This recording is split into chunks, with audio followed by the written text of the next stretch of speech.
তুমি কি এমন সময়ের মধ্যে দিয়ে যাচ্ছ যখন তোমার আর কিছুই ভালো লাগছে না? সবকিছু বিরক্তিকর এবং একঘেয়ে বলে মনে হচ্ছে। নতুন কিছু করার আর ইচ্ছেই হচ্ছে না। তাহলে তুমি একদম ঠিক জায়গায় এসেছো।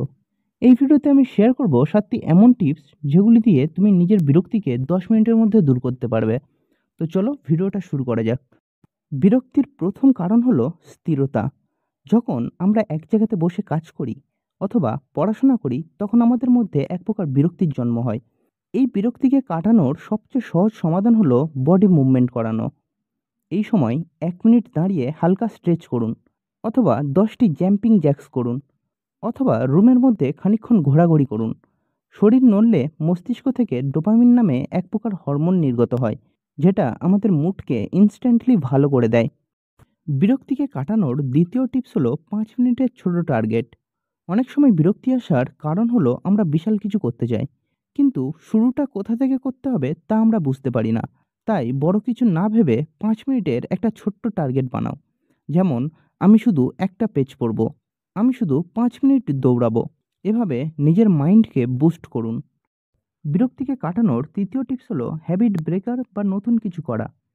আমরা প্রায় প্রতিদিন একই রকম জীবনযাপন করি, আর এখান থেকেই আমাদের মধ্যে বিরক্তির জন্ম হয়। আজকের যদি তুমি নতুন কিছু করো, যেমন নতুন গান শোনো, নতুন জায়গায় হাঁটো, বা একটা কাগজে কমিক বানাও, তাহলে তোমার ব্রেন ওয়াও রিয়াকশন দেবে, আর তোমার মধ্যে থাকা বিরক্তি ধীরে ধীরে পালিয়ে যাবে। 4 নম্বর টিপস হলো মাইন্ডফুলনেস বা একাগ্রতার অনুশীলন। চোখ বন্ধ করে 1 মিনিট সময় দাও নিজের মনকে। শুধু নিজের শ্বাস প্রশ্বাসের ওপর ফোকাস করো। চেষ্টা করো এখন কি ভাবছো সেটা বুঝতে। এই প্র্যাকটিসকে বলে মাইন্ডফুলনেস। এটা স্ট্রেস কমায়, মন পরিষ্কার করে, আর এটার ফলে বিরক্তির পরিবর্তে আসে এক ধরনের শান্তি। 5 নম্বর টিপস হলো ডিজিটাল ডিটক্স। বিরক্তি অনেক সময় তৈরি হয় সোশ্যাল মিডিয়ার অতিরিক্ত ব্যবহারের ফলে। নতুন কিছু না দেখলে আমাদের মন উইথড্র অনুভব করে।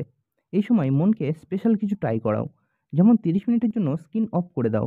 এই সময়টায় বই পড়ো, বাইরে হাঁটতে যাও, বা নতুন কিছু রান্না করতে পারো। এর ফলে তোমার মাথার ভেতরে একটা নতুন সিগন্যাল যাবে, যেটা তোমার বিরক্তি কাটিয়ে শান্তি অনুভব করাবে। বিরক্তিকে কাটানোর 6 নম্বর টিপস হলো নতুন কিছু শেখা। একটা নতুন কিছু শেখো, সেটা ভাষা হোক, গিটার হোক বা রান্না। এটা মস্তিষ্কে নতুন সংযোগ তৈরি করে। যখন আমরা নতুন কিছু শিখি তখন আমরা বিরক্তিকে পিছনে ফেলে ভবিষ্যতের দিকে তাকাই। আজকের ইউটিউবে গিয়ে 5টা নতুন শব্দ শিখতে পারো, বা দ্রুত টাইপিং ট্রিক শিখতে পারো, কিংবা নিজের নাম দিয়ে সিগনেচার ডিজাইন করা শিখতে পারো। এগুলি তোমার বিরক্তিকে কাটাতে অনেকটা সাহায্য করবে। 7 নম্বর টিপস হলো নিজেকে প্রশ্ন করো। সবশেষে একটা প্রশ্ন নিজেকে করো: আমি এখন যা করছি এটা কি আমাকে আনন্দ দিচ্ছে? যদি উত্তর না হয়, তাহলে এটা পাল্টাও। বিরক্তি অনেক সময় আমাদের বলে দেয় সময় এসে গেছে কিছু বদলানোর। এই প্রশ্নটা তোমার জীবনকে বদলে দিতে পারে। তাই অবশ্যই এই প্রশ্নটা একবার নিজেকে করো। তো বন্ধুরা, আজ আমরা শিখলাম কিভাবে ছোট ছোট অভ্যাস আর সঠিক মাইন্ডসেট দিয়ে আমরা আমাদের বিরক্তিকে বদলে দিতে পারি একটা প্রোডাক্টিভ দিনে। তুমি কোন টিপসটা আজ ট্রাই করবে কমেন্টে জানাও, আমি অবশ্যই তার রিপ্লাই দেবো। আর যদি ভিডিওটা ভালো লেগে থাকে তবে অবশ্যই ভিডিওটাতে একটা লাইক দিয়ে দিও। আর হ্যাঁ, সাবস্ক্রাইব করতে ভুলবে না, কারণ সামনে এরকম আরও অনেক ভিডিও আসছে।